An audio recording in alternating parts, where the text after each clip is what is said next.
Good day guys, welcome to Senscape. At ito panoorin natin yung interview ni Lucy Cruz Valdez kay Attorney Rowena Guanzon. At tinalakay nila dito yung tungkol sa mga congressman at malawak ang tinalakay niya dito. Kaya ang sinabi dito ni Attorney Guanzon, dapat daw ang mga congressman isang term na lang para maiwasan ng corruption. Kasi sabi niya, grabe, champion daw ang mga congressman ngayon sa corruption.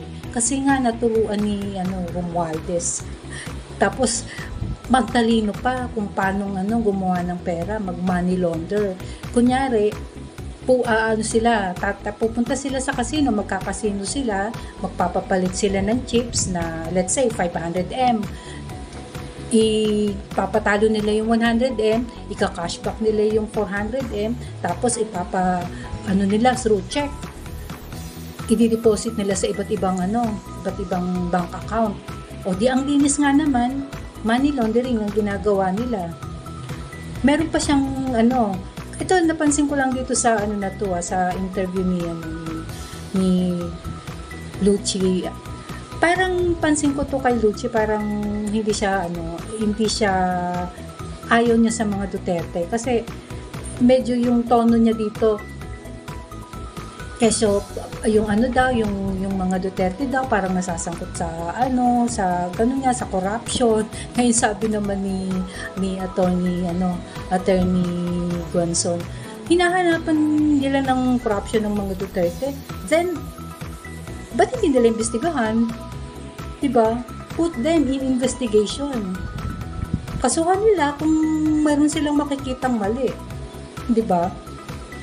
At isa pang nabanggit dito ni Attorney Rowena Guanzon, yung tungkol sa batang congressman na si Kiko Barzaga. Sabi niya, puti na lang may miyaw-miyaw na congressman na talagang walang takot. Sinasabi niya lahat.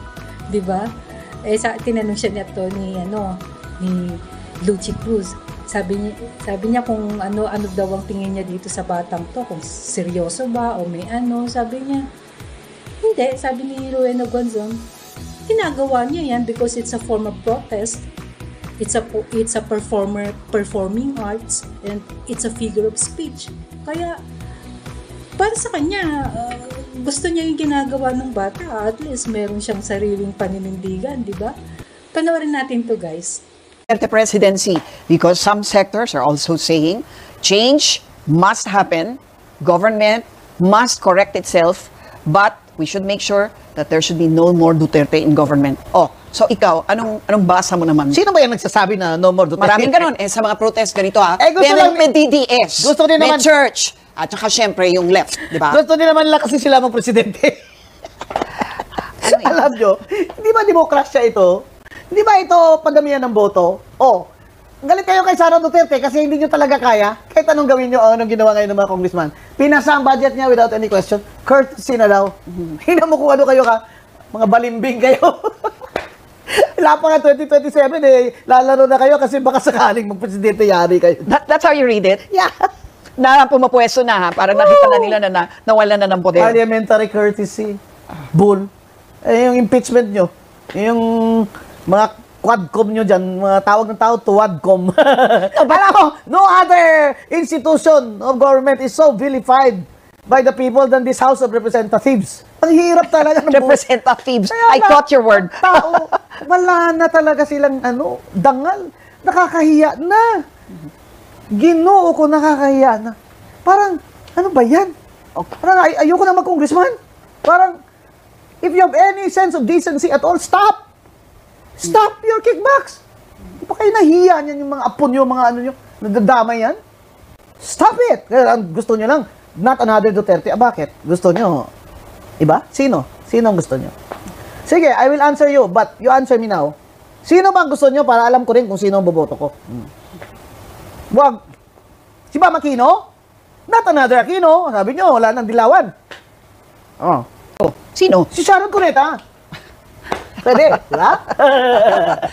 Yung marami talagang ayaw ng Sara Duterte presidency. Sinong marami? Marami niyan. Ang dami nagsasabi, syempre, yung mga kaalaban. Pero yung mga pro-impeachment. Pero diba? ikaw na rin nagsabi, pag eleksyonin natin ngayon, panalo si Sara. Would that be a bad thing to No, happen? why should it be a bad thing? Because they're saying that much of the theft happened during the time of the Where Duterte is it? administration. Then put it there in the investigation. Where is it? Well, ICI pa lang nga mag-establish na. Ah. But we're saying, di ba, moving forward, mo, ang parang are we going to vote the same people in Ang hirap naman government na kasi, nakikita ng araw na? I'm just mouthing what people are saying. Hanapan nyo naman ang corruption ng mga Duterte na hindi nyo muna unahin itong mga congressman ngayon. Na sure na, meron ng mga contractors at engineers na sinusuka na yung alam nila. Aba, may witness kayo dyan against Bulong Duterte. Why not? Ilagay nyo dyan sa investigation commission nyo. No one should be spared. Di ba? Pero yung Pulong got 51 billion. How much did Romualdez get? Right? But do you trace any flood control funds in his name? Wala, di ba? Except sabi ni Meow Congressman Kiko Barzaga na wala naman daw baha doon sa Dasmariñas for 20 years. Biglang siya ang caretaker, si Romualdez, ay may flood control funds, no? Ang district ni Pids Barzaga. Sama ko rin yun, Mayor. O, sabi ko sa'yo, 3 na lang kaming buhay. I was the youngest. Do you think that something will come out of this? Yung talagang real change. That's palpable. That's visible. That's, Number one, dapat yung investigation niya, tuloy niya. So, sama niya si Romualdez kasi, bakit si Saldico lang? Hindi naman gagawin niya ni Saldico kung wala yung boss niya. Di ba? Na bibisigahan lahat at kasuhan lahat. Maganda na yung ginawa ni Secretary Dizon sa DPWH, pinasuhan niya sila. At ng mga engineer doon. Yung lifestyle check niya is really for the purpose of gathering evidence. Diba? Sa mga customs. Bakit hindi niya rin tingnan ng customs? Bakit? Meron ba tayong mga friends yan sa customs na hindi natin pwedeng galawin? Customs. Parang nagpapahiwatig ka na meron siya mga meron. friends. So, ang ano ko lang, kung talagang seryoso ang presidente, gawin niya sa lahat ng agencies of government. Kasama na ang customs. So, hindi lang DPWH. Hindi. Pero malawakan masyado yan. Kailan natin makikita yan? Well, 3 taon pa naman eh. Kaya pa niya. Kaya pa yan? Isang utos lang yan. Kita mo, isang utos niya lang. Di palit ang speaker. Sabi daw mga congressman, we reiterate our support for the leadership of Romualdez, sabi ng Negros Occidental congressman, except the 2 congressmen Benitez, Javi and Albi. Sa isip-isip ko, parang nakalimutan ng mga ito na si BBM ang naglagay sa inyo dyan. Hindi ba BBM money kinampanya nyo dyan against Lenny? Kalimutan nyo na.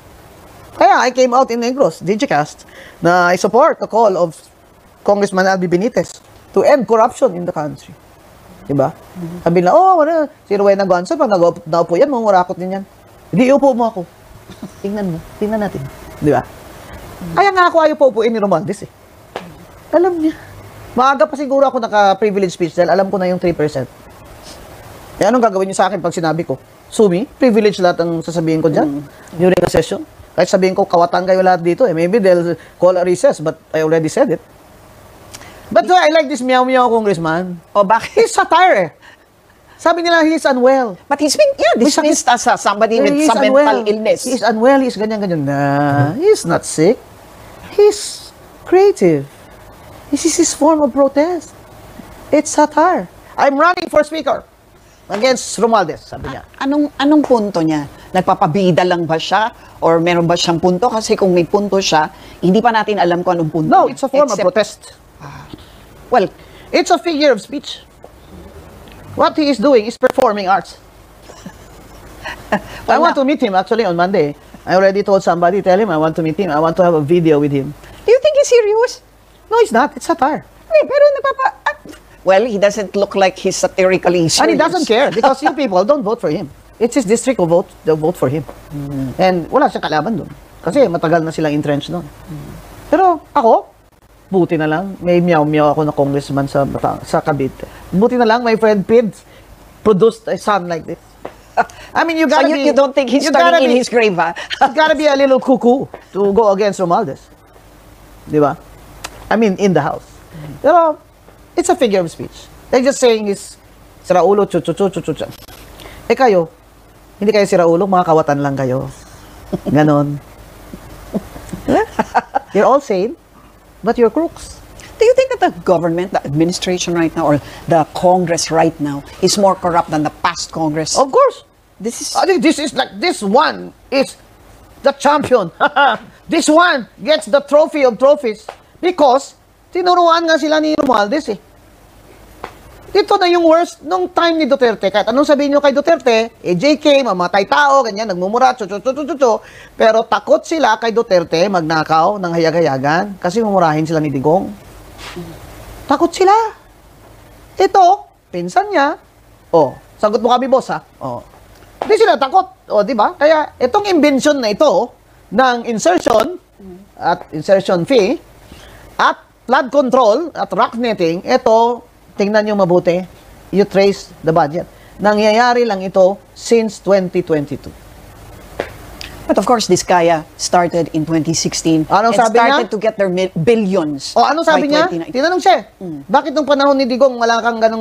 Wala naman po nanghingi nung panahon ni President Duterte. Well, sabi nila edited daw ang kanilang testimony sa House. Sino may sabi? Dahil ang Blue Ribbon Committee Chairman nun, si Senator Marcoleta. Paano niya na-edit yun? May affidavit yun?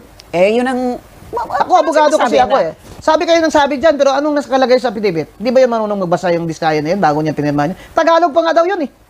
Kung English yun, siguro sabihin mo pa, hindi siya gumawa nito kasi itong taong ito does not really speak English. Tagalog.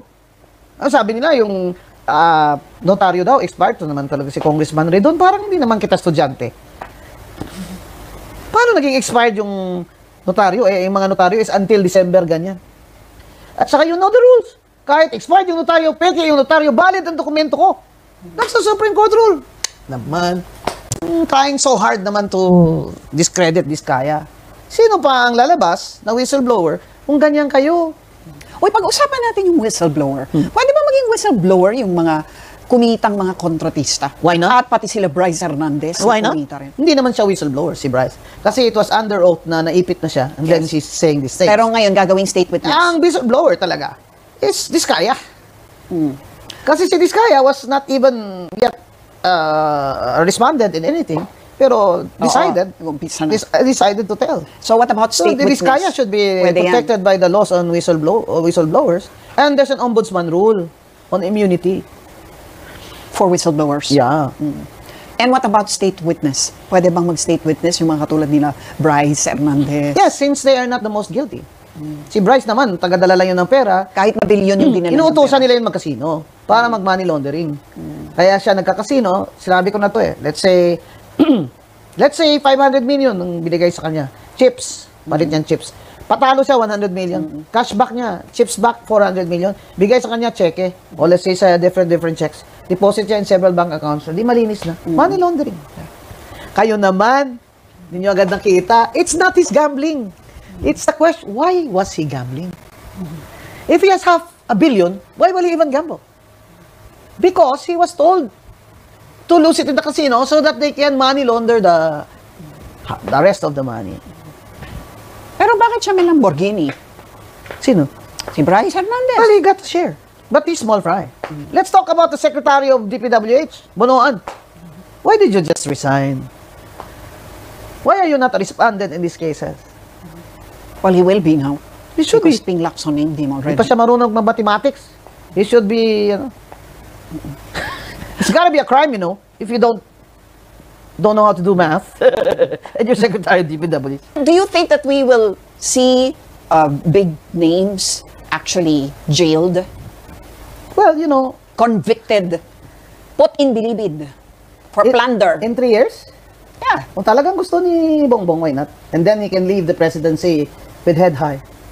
And What should he I will be the do? first to lead the standing ovation outside of Malacanang. What should he do? Oh, for that's that to very happen? easy. All he has to do is, he already told DPWH. And then, yung lifestyle check niya for evidence. It's very easy if you're president.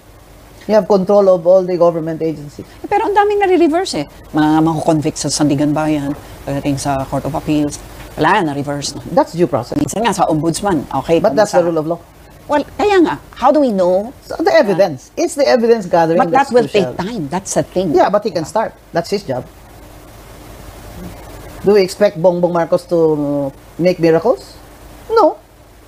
But I should expect him every day to work on this. Every day. How this will all wrap up.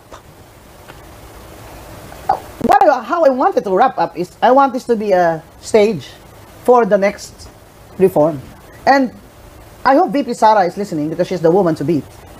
Because ang resulta ng lahat ng mga ito, nakaloko ng mga congressman, was to ensure na mananalo si Romualdez for president. Ngayon, hindi na. Kung 3% siya noon, kayo baka minus 30% na siya. So, hindi na siya makakatakbo. At ayaw na ni BBM sa kanya, obviously. So, sino ang kandidato ngayon ni BBM? Diba? So, now, the left, kaya Bayan, Makabayan, the other parties, Liberal Party, will now have a chance. Di ba? Oh, di ba? So, Yes. kasi weak na yung kandidato ni BBM. Di ba? Kung sino man yun. I heard it can be Remulla, the guapo one. Or they can have an alignment. Di ba? It's not impossible for the left to go with Marcos, but tatawanan ko kayo. Bakit? Kung Marcos kayo, anong ginawa ni Ferdinand Marcos sa inyo ng Marcelo?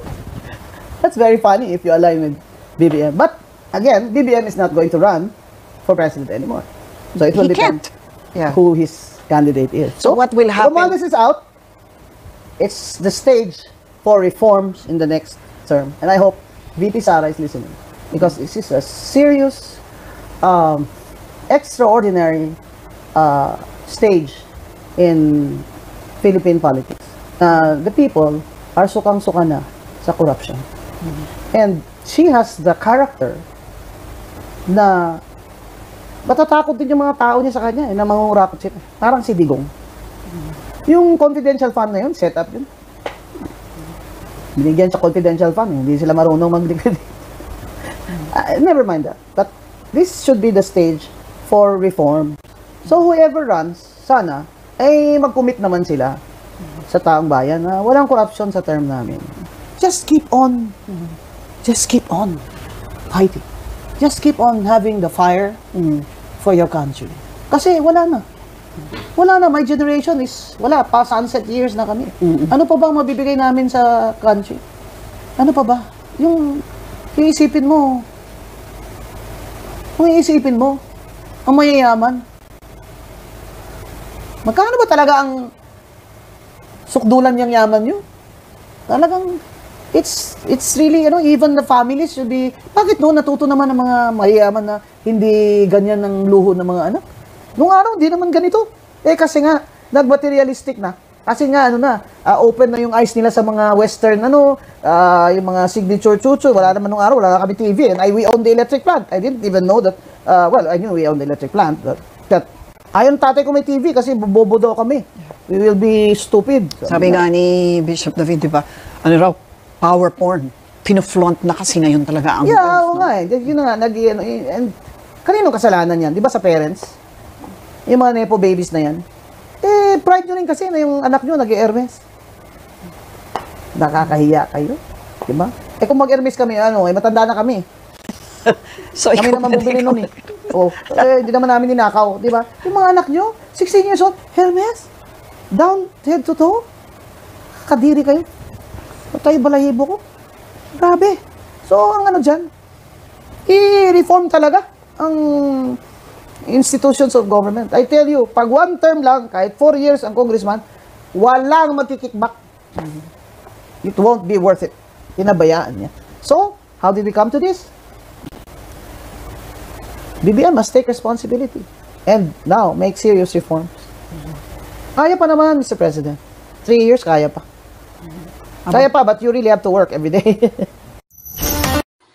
Thank you for watching. Please like, share, and subscribe. God bless.